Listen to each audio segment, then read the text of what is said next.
नमस्कार दोस्तों, mock test channel में आप सभी का स्वागत है। आइए हम शुरुआत करते हैं चैप्टर 2 के सबसे इम्पोर्टेंट क्वेश्चन से। पहला क्वेश्चन है, what is meant by customers life time value? A, sum of cost incurred while incurring service customer over his life time. B, rank given to the customer based on business generated. C, sum of economic benefits that can be achieved by building a long term relationship with customer. हमेशा हम insurance segment में कहते हैं कि कोई भी adviser हो उसे कोशिश करनी चाहिए, भले वो बैंक का एजेंट ही क्यों ना हो, कि जो भी कस्टमर्स हैं उनके साथ हमेशा अच्छे डील्स रखें सामने। खुद के फ़ायदे को देखने के ज़्यादा अब उनके फ़ायदे के बारे में सोचें, जिससे कि एक लॉन्ग टर्म अच्छा रिलेशनशिप बना रहे, क्योंकि यही कस्टमर आपको 10 अलग अलग कस्टमर्स को ला कर देगा। हो सकता है उनकी नेक्स्ट जनरेशन भी आपसे ही पॉलिसी ले। तो कस्टमर लाइफ टाइम वैल्यू का मतलब होता है sum of economic benefits that can be achieved by building a long term relationship with a customer. Correct answer है C. Identify the scenario where a debate on the need of insurance is not required. यहाँ पे debate की ज़रूरत नहीं है कि insurance चाहिए या नहीं चाहिए। ऑप्शंस हैं, A property insurance, B business liability insurance, C motor insurance for third party liability, D fire insurance. इनमें बताए हुए कई इंश्योरेंस लोगों के पास नहीं होते। फायर का कोई इंश्योरेंस सभी लोगों के पास नहीं होता, प्रॉपर्टी का इंश्योरेंस नहीं होता, but motor insurance for third party liability mandatory है, तो वहाँ पे कोई डिबेट की ज़रूरत ही नहीं है। तो करेक्ट आंसर है सी।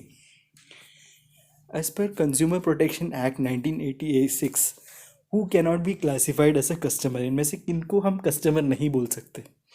ए hires goods services for personal use, B a person who buys goods for resale purpose, C buys goods and services for a consideration and usage them.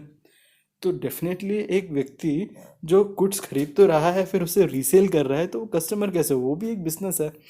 तो इस वजह से करेक्ट आंसर है a person who buys goods for resale purposes. What does not go on to make a healthy relationship? A, attraction, B, trust, C, communication, D, skepticism.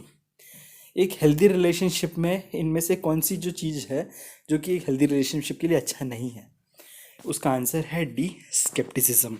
Scepticism अगर आप लोगों को नया वर्ड है तो मैं आपको बता दूं, ये होता है शक करना, कि कोई ने आपको एक प्रोडक्ट सजेस्ट किया और आप उसमें शक है कि अरे ये सच में अच्छा है कि नहीं है। ऐसा तो नहीं बोल रही है कि टर्म इंश्योरेंस अच्छा है, बट हो सकता है इससे भी अच्छा कुछ हो। तो इस तरह के जो डाउट्स होते हैं वो एक अच्छे रिलेशनशिप के लिए सही नहीं है। Next, which among the following is not an element of active listening? A, paying good attention, B, being extremely judgmental, C, empathetic listening, D, responding appropriately. लोग लिसन तो सब लोग करते हैं। कोई को अगर कोई बात बताई जाती है, किसी को पॉलिसी समझाया जाता है, वो सुनता है, वो जो कहना चाहता है वो हम सुनते हैं, बट कितने एक्टिव हैं हम उस लिसनिंग में? क्या हम वो जो कह रहे हैं उसकी नीड को समझ रहे हैं, उसमें कंप्लीट अटेंशन दे रहे हैं अपना? कि एम्फेथेटिक लिसनिंग का मतलब होता है कि उनकी परिस्थितियों को अपनी परिस्थिति के जैसा समझ के एक एडवाइस देना, रिस्पॉन्ड करना। वहीं पे बीइंग एक्सट्रीमली जजमेंटल, आपने देखा एक व्यक्ति है, आप वहीं बता रहे नहीं इनके लिए तो ये प्लान बिल्कुल भी सही नहीं है, ये तो मतलब इनके बातों से ही मुझे लग रहा है कि ये नहीं लेंगे, तो वहाँ पे हमने जजमेंटल हो गए, तो वो गलत है, वो एक एक्टिव लिसनिंग का पार्ट नहीं है। Next, which among the following is not a characteristic of ethical behaviour? Ethical behaviour हम सबसे एक्सपेक्ट करते हैं। एथिकल का मतलब होता है किसी भी ऑर्गेनाइजेशन में एथिकल बिहेवियर होना चाहिए, कि जिससे देख के ही लोगों को लगे कि हाँ भाई बढ़िया होता है यहाँ पे काम सब कुछ। ऑप्शंस ए हैं, making adequate disclosures to enable the clients to make an inform decision, B, maintaining confidentiality of clients in business and personal information, C, placing self-interest ahead of clients' interest, D, placing clients' interest ahead। और ethical behaviour किसी भी insurance हो या कोई भी segment आप देख लो, वहाँ पे अगर आपने अपने सेल्फ इंटरेस्ट को लोगों के इंटरेस्ट के सामने रख के फिर एक सेल किया, तो मैं आपको बता दूं गारंटी से आप एक ही सेल कर पाएंगे, उससे ज़्यादा नहीं कर पाएंगे, क्योंकि बहुत कम टाइम में उनको पता चल जाएगा कि इनको जो सेल किया वो प्रोडक्ट है वो कितना क्वालिटी वाला है। तो इसका करेक्ट आंसर है placing self interest ahead of clients interest. Next question पे आते हैं। Dash is not a tangible good. Options दिए हैं A house, B insurance, C mobile phone, D a pair of jeans. Tangible good ऐसी चीज़ें होती हैं जिसको आप टच कर सकते हैं, वहीं पे नॉन टैंजिबल ऐसी चीज़ें होती हैं जिसे आप टच नहीं कर सकते। अब यहाँ पे हाउस हो, मोबाइल फ़ोन हो या जीन्स हो, इसे आप टच कर सकते हैं, वहीं पे इंश्योरेंस को आप टच नहीं कर सकते। इसलिए इसका करेक्ट आंसर है B insurance. Dash is not an indicator for service quality. मान लेते हैं कोई व्यक्ति आके बताता है कि मुझे वहाँ से बहुत अच्छी सर्विस मिली, तो वो क्या कहना है चाहेगा? A cleverness, B reliability, C empathy, D responsiveness. Of course service quality में रिलायबल होना ज़रूरी है कि जब भी हम कांटेक्ट करें तो व्यक्ति सामने वाला उठा रहा है, उठा के ये नहीं कह रहा है कि सर मैं अभी बिज़ी हूँ थोड़ी देर में कॉल करें। रेस्पॉन्सिवनेस दिखा रहा है, एम्पैथी कर रहा है कि वो हमारी सिचुएशन को समझ रहा है। वहीं पे अगर कोई व्यक्ति क्लेवरनेस दिखा रहा है तो वो एक सर्विस क्वालिटी का इंडिकेटर नहीं है।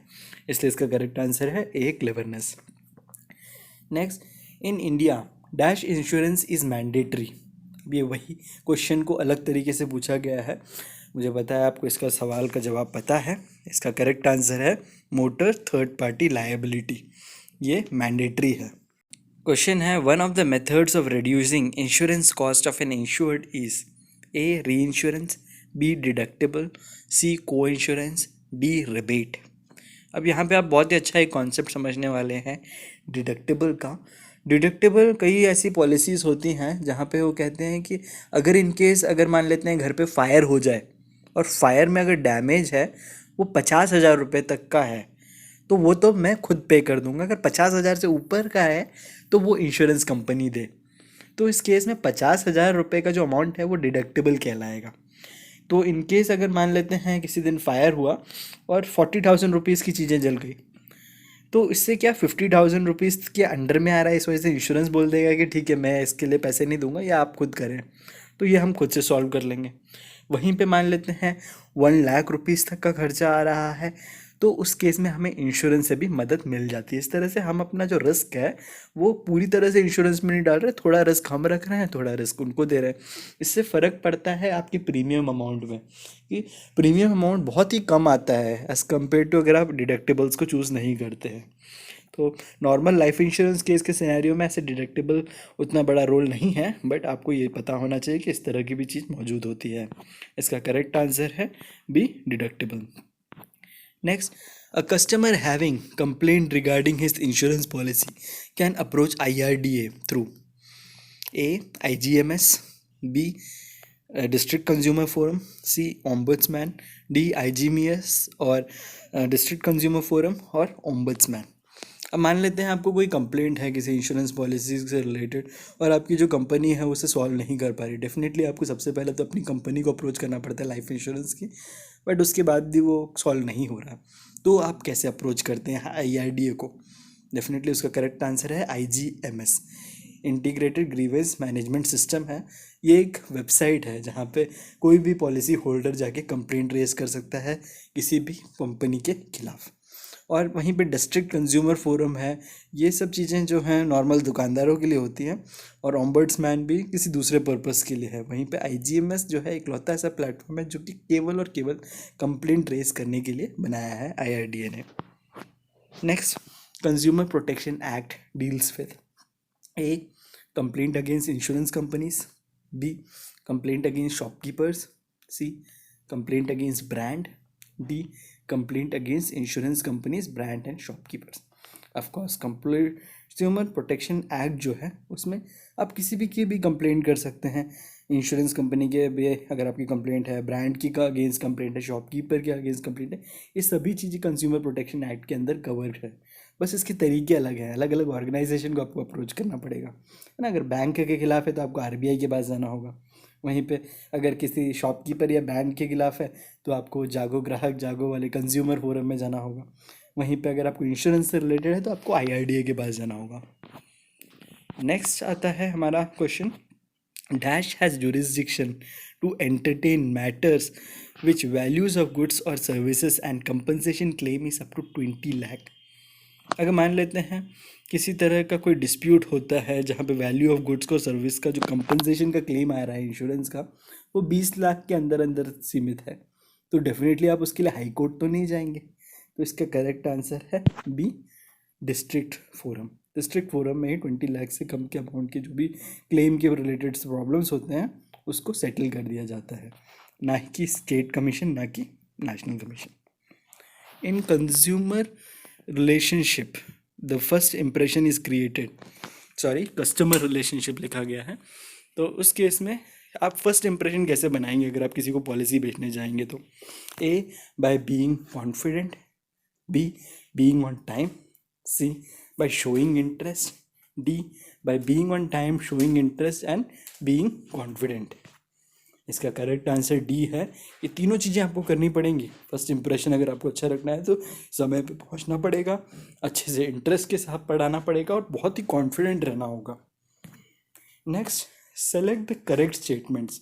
ए, ethical behaviour is impossible while selling insurance. B, ethical behaviour is not necessary for insurance agents. C, ethical behaviour is developing trust between the agents and the insurer. D, ethical behavior is expected। Correct answer है ethical behavior helps the developing trust between the agent and the insurance। अब बहुत ज़रूरी है कि जब आप कोई छोटा मोटा सामान खरीद रहे हैं, मान लेते हैं घर का कुकर खरीद रहे हैं, तो आपको ज़्यादा फर्क नहीं पड़ता कि आप कौन सी दुकान से खरीदें। हो सकता है आपके ट्रस्टवर्दी कोई दुकान वाले होंगे। अब मान लेते हैं कोई दूर से भी खरीद रहे हैं तो 300 रुपये का आप कुकर खरीद रहे हैं तो उतना ज़्यादा आप सोचते नहीं हैं किससे खरीद रहे हैं। बट अब आप बात कर रहे हैं इंश्योरेंस की, ऐसी चीज़ में जिसमें कि बहुत बड़ा अमाउंट उनको लगातार साल भर साल देते जाना है, तो हर किसी से कोई भी व्यक्ति इंश्योरेंस नहीं खरीदेगा। बहुत ज़रूरी होता है इंश्योरेंस में सेल करने के लिए ट्रस्ट का होना, और शायद यही कारण है कि अधिकतर जितने भी लोग इंश्योरेंस खरीदते हैं वो बैंक से खरीदते हैं। पता नहीं क्यों, अलग से एक ट्रस्ट रहता है कि अरे बैंक कहीं नहीं जाएगा, व्यक्ति कहीं ना कहीं जा सकता है, बैंक नहीं जाएगा। तो इस तरह से एथिकल बिहेवियर जो होता है, अच्छे तरह से बात करना, अच्छे से संबंध बनाना, है ना, तो उससे क्या होता है, एक ट्रस्ट बनता है एजेंट और इंश्योरर के बीच में। Next, active listening involves A, paying attention to the speaker, B, giving an occasional nod and smile, C, providing feedback, D, all of the above। तो करेक्ट आंसर है all of the above. Attention भी देना पड़ेगा, वो जो कहते हैं उनको सुनना भी पड़ेगा, मुंडी भी हिलानी पड़ेगी और साथ ही साथ अपना फीडबैक भी देना होगा।